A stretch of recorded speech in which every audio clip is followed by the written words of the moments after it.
Hi, welcome back.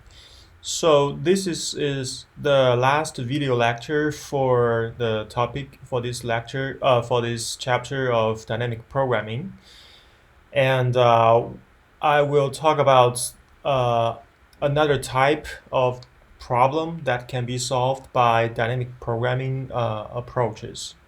Okay, so this is gonna be a shorter video than usual, and I already uploaded the video for solutions to the first midterm, so I guess for this Thursday's class, these two videos will serve as its as the function as the lecture in total. Okay, so yeah, so the plan is for this week we finish up the topic of dynamic programming, and starting from next week we're gonna enter our next topic, which is greedy algorithms. All right, so this particular problem that we are going to talk about today is the longest common subsequence problem. This is actually a very common problem uh, that researchers in bioinformatics they have come across a lot.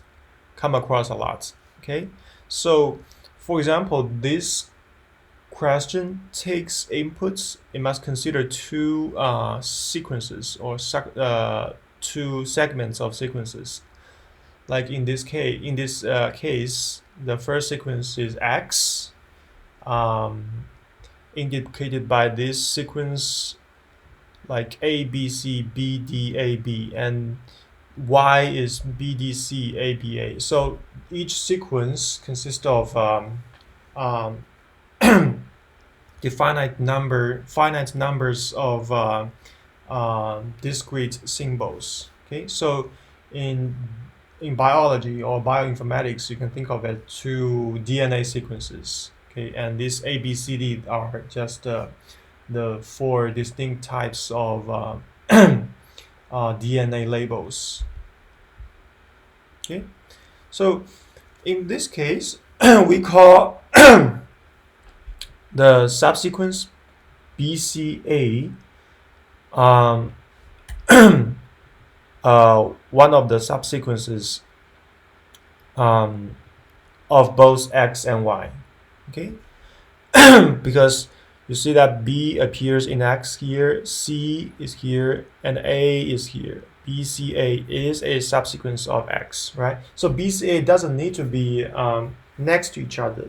They don't need to be adjacent to each other in order to be a subsequence of X. Okay, as long as C goes after B and A goes after C, then BCA is a subsequence of X. Okay, and BCA also appears in Y as well. So BCA is a subsequence, but it is not the longest one. Okay, because there's a longer one, BCBA. It also appears in X and in Y, and it has 4 elements in it, which is longer than BCA. So in this case, BCBA is the LCS, the longest common subsequence. Okay. So the the question we have is how we can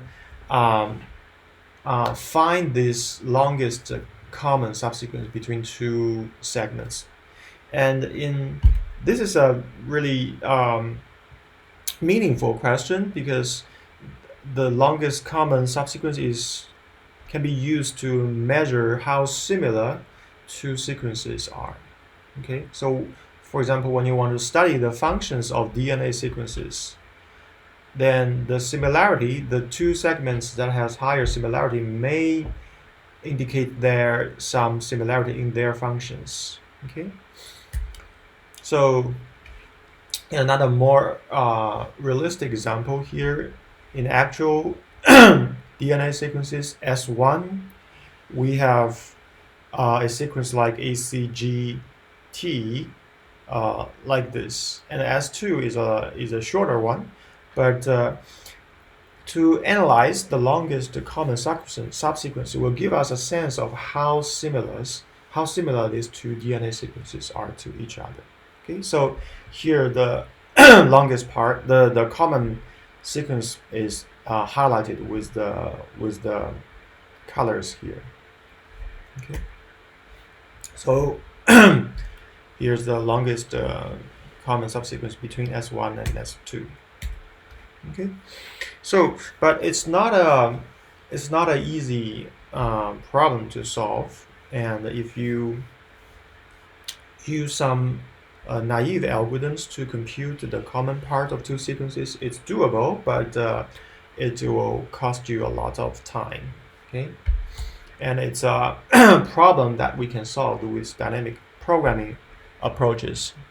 Okay, and here we'll see how we can formulate this question. So we define this problem, this longest common subsequence problem, as given the two input sequences x, and the length of x is m. It has m elements from x1, lowercase x1 to x2 to xm. And the length of the second sequence is n, and we call it y, and it has y1 to yn elements. And our goal is to find their common subsequences whose length is maximized. Okay. So this problem demonstrates some optimal substructure, okay, which is one of the conditions to use dynamic programming algorithms. So we'll see why. Now let's see why this is the case. Okay, so think of the question of to find the longest common subsequence between x and y. Okay, so we can consider two cases. So let's start from the ending sequence, the ending elements. In this case, we look at the last elements, xm and yn.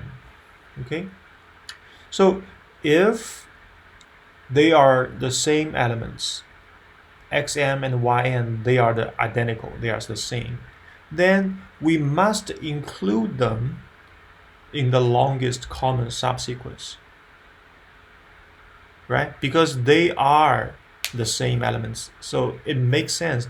So the longest subsequence must include these two elements, otherwise it's not the longest one, right?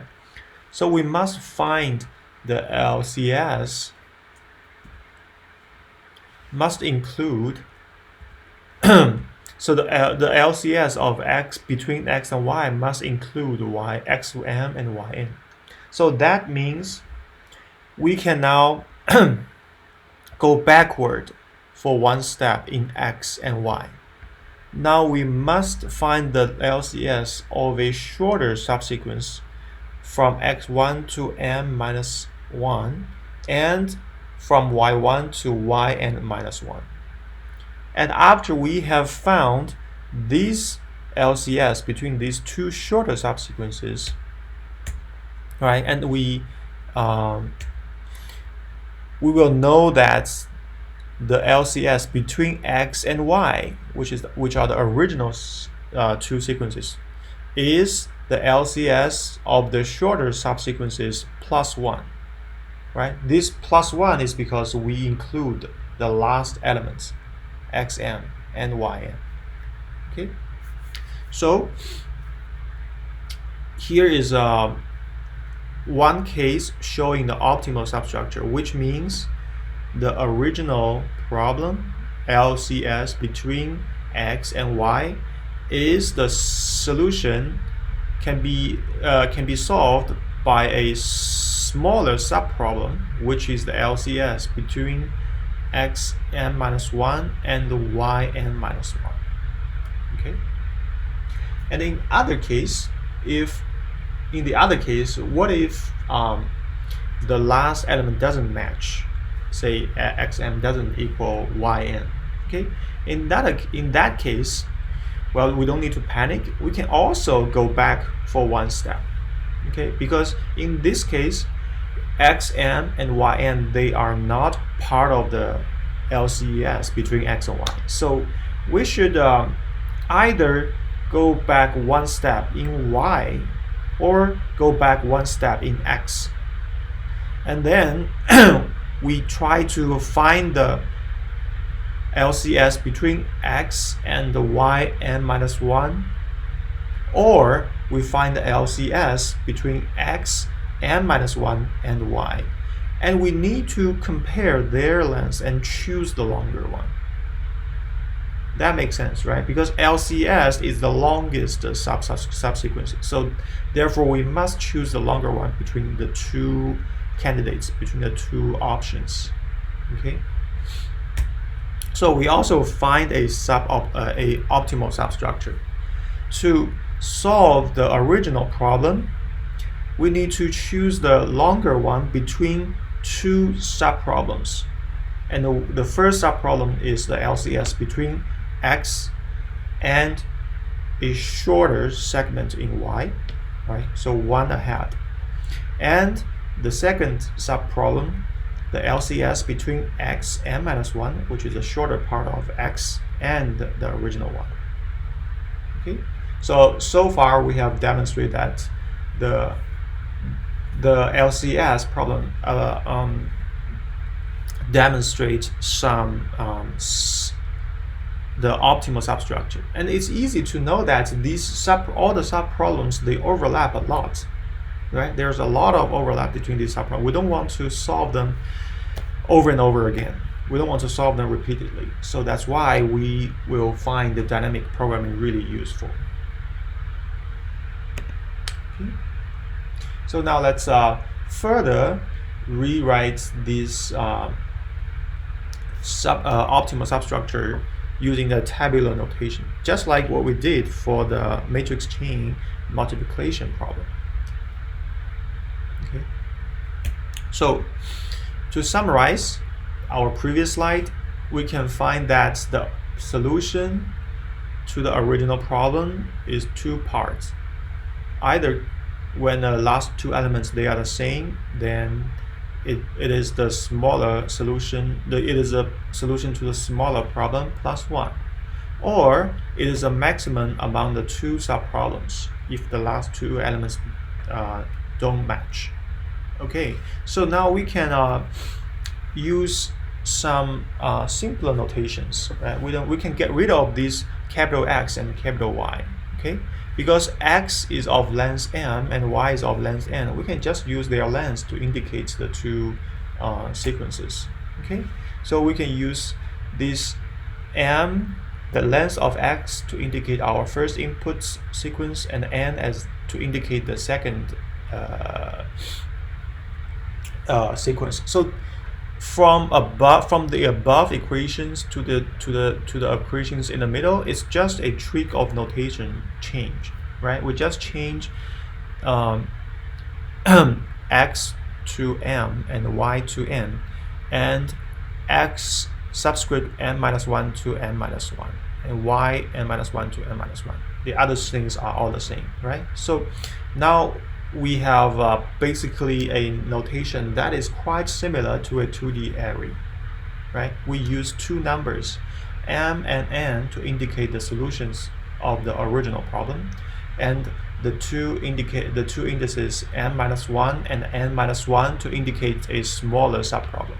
Okay, so just like what we did to the matrix chain problem, we can further simplify the LCS notation to use a 2D array notation, right?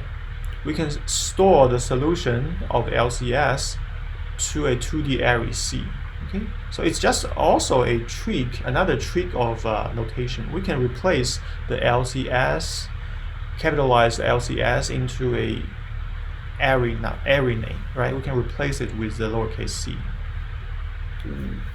in which a c is a 2D array. Okay, so the subproblem of Cij is like this: the two conditions, right? In the first condition, if the last two elements match, then it is a smaller subproblem plus 1. In another case, then we must choose the maximum among these two subproblems, either j minus 1 or I minus 1. Okay, so from the above to the bottom abstract notation, it's a way to simplify the notations we use and to have some simple, to come up with some simple data structure like 2D array to store all the solutions to all the subproblems. So with this 2D data structure available now, we can simply write some bottom-up ways to algorithms to solve the LCS problem. Okay, so here we can see the code like this, the pseudocode for the LCS problem. So this algorithm takes inputs x and y, right? And then we get the length of x and y into m and n, and we allocate a new 2D array, ranges from 0 to m and 0 to n. So these zeros are necessary because we want to include them as our smallest subproblems. Okay, so there are 2-layer for loops. Okay, the first for loop iterates over the sequence m, and the second iterates over sequence y. Okay, so within the body of the inner for loop, we check the indices that indicates the size of the input sequences I and j, right? So when I and j are both either one are 0, that means either one of the sequence is 0. So a sequence of 0 length, it must have 0 common parts with the other one. So that's why when either one is 0, the Cij elements in that 2D array is 0. So that's why you see the first column, the first row and the first column in the 2D array C, they are initialized to 0. Okay, and in other case, when the two input sequences, they contain more than one element, okay, then we need to do the check. We want to, so line 8 will check whether the last elements they are the same. They have the same value. So if so, we will solve the problem by looking at the smaller subproblems, right? We'll minus I and j by 1 and then plus 1. That gives us the solution. So here's a no recursive call. Here's just a lookup method to look up the existing solutions of the smaller problems. Okay, and we know that by the time we want to solve Cij, then Ci minus 1 and Cj minus 1, they are already solved because the for loops iterates over from smaller numbers to greater numbers. So this is a bottom-up implementation, which makes sure the smaller subproblems are solved once. Okay, so in the demonstration on the right, when we solve these second row and the second column subproblems, right, we already have the first rows and the first column solved. So the zeros, they indicate the solutions to the smaller subproblems. Okay, and they will be used when we solve these bigger problems that has the solutions of ones. Okay, and then we can solve bigger ones of size 2 or 3 or 4 or 5. Okay, so in line 10, it's another case where the last two elements don't match. Then we will need to compare we will need to choose the bigger one among these two cells. Okay, so either Cij minus 1 or Ci minus 1j. So looking at the table, looking at the 2D array, looking at their positions, Cij minus 1, if we compare it with Cij, then it is 1 to the left of it is a cell 1 to the left of Cij, right? because it's j minus 1. And the ci minus 1j, it is 1 up to the cell Cij. Okay, so we just compare the elements on the left and elements on above it. So finally, we just return the bottom right, the bottom right elements Cm and n as the results of this longest common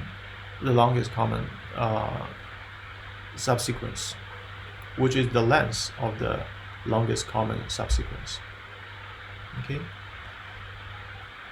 So in order to output the complete sequence, instead of just the length of it, we need to use some other tricks. But the spirit is the same. We need to use a 2D array to store the solutions to each subproblems. Okay. So you can refer to the textbook to see a more detailed solutions to this problem. Okay, so now let's do a little recap, a wrap up about the dynamic programming. So it's really important to realize when we should use such an approach. It is not it is an algorithm that are supposed to solve some problems first that demonstrate some optimal substructure, so optimal structure. Okay. So we say that it exhibits optimal substructure when the solution to the original problem contains the solutions to the subproblems. Okay. So whenever there is such a pattern, then we say that dynamic programming might apply. And there's a second condition that is really important, which is there's overlapping subproblems. Okay. By overlapping, we mean the spaces of subproblems must be small, okay? And a recursive algorithm can revisit the same problem repeatedly, okay? And that's basically the two conditions of using dynamic programming approaches, okay? And this is it for the topic of dynamic programming. And hope you like the content, and hope the slides and the lecture are helpful with the assignments. And I will see you in next week.